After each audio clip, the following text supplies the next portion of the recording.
We're looking at detoxing masculinization, and I want to cross-compare the concepts of gender and race in order to understand a little bit more about healthy versus toxic masculinization. So to look at that, we're checking out race and gender and how they're both social constructs that have biological markers, but that each of them have different implications around how those play out. Whereas under race, whiteness is a social construct that was specifically invented to oppress those who were excluded out of it. The whole purpose of whiteness was to oppress other people.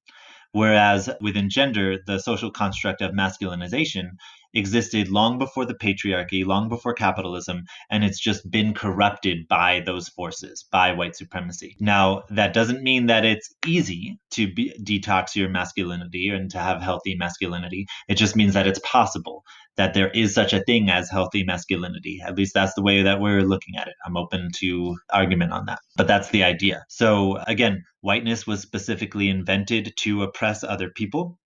Masculinization existed before capitalism corrupted it, or the patriarchy or white supremacy corrupted it.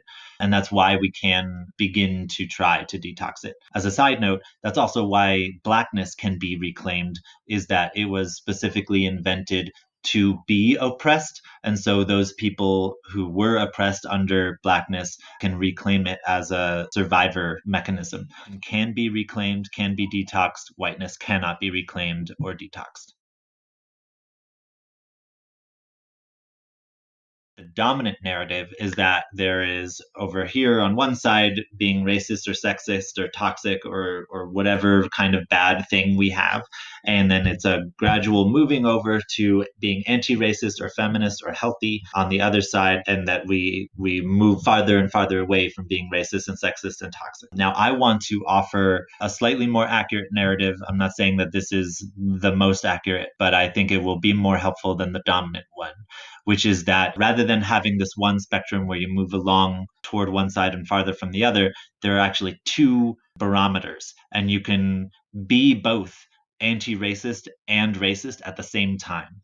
In fact, as a white person, I would argue that that's the most that I can do, is be an anti-racist racist. And as a cis hetero man, the most that I can do is be a feminist sexist, and the most that I can do is be a healthy, toxically masculinized person, because I will always benefit from the forces that oppress others, and that will always socialize me in certain ways throughout my lifetime. I can and am doing the work to limit the influence that has on me, but it's always going to be there.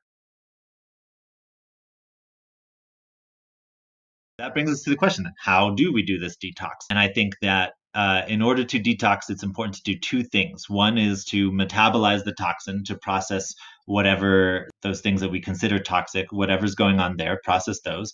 And then on the other hand, we want to keep ingesting healthy things to cleanse out our system.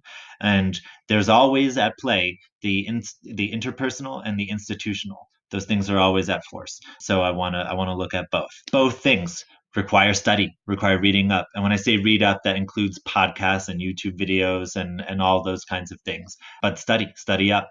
And emphasizing decolonial and BIPOC feminisms and their critiques, and then engaging in those critiques.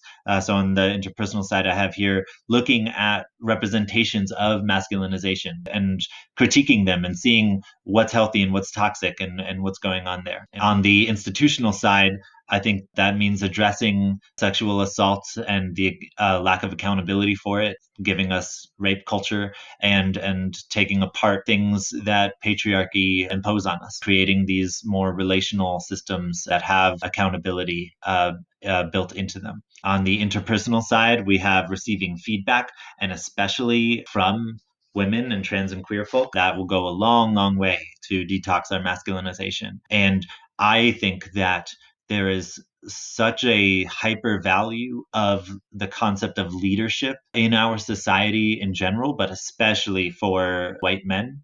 And I would argue that one of the best ways that we can detox our masculinization is to practice followership and showing up in that way, especially followership in the footsteps of trans and queer and women of color leaders. And modeling that for other white men is super powerful and teaches us a lot as well. I know when I'm practicing good followership of trans and queer and women of color leaders that I do metabolize a lot of those toxins and I do those healthy practices. So like whatever resistances I feel to practicing good followership, I note that and I inquire and I ask myself to move forward in there. I sit with those feelings and then I try to take responsibility for those feelings that are coming up, saying, and going through the process myself of when this happened, these feelings came up, rather than like projecting them onto the trans and queer and women of color leaders, saying like,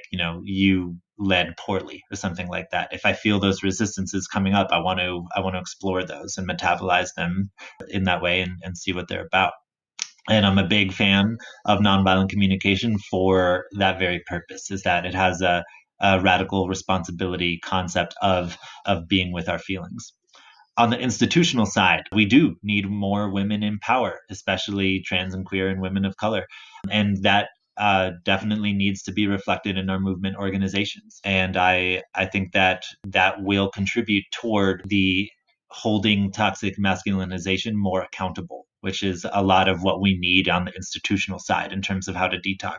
And then going further into that socialist feminism stuff, we're looking at abolishing private property and in doing so abolishing capitalism. And so that's the metabolizing the toxin. And then on the ingesting the healthy, we need to build more relational infrastructure. The decolonial feminism is has a lot of really good analysis on that. What does it mean to build relational infrastructure?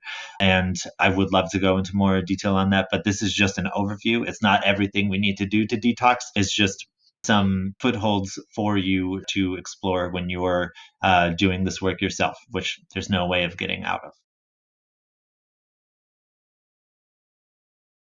This is one example of how to promote healthy masculinization. In my research for this presentation, I found this chart. I like it. I'm sharing it. So you'll see a lot about being with our own feelings and having a healthy range of emotions, just a lot of that kind of learning how to take responsibility for our feelings and be with them. And then you can see a model and teaching boys about consent.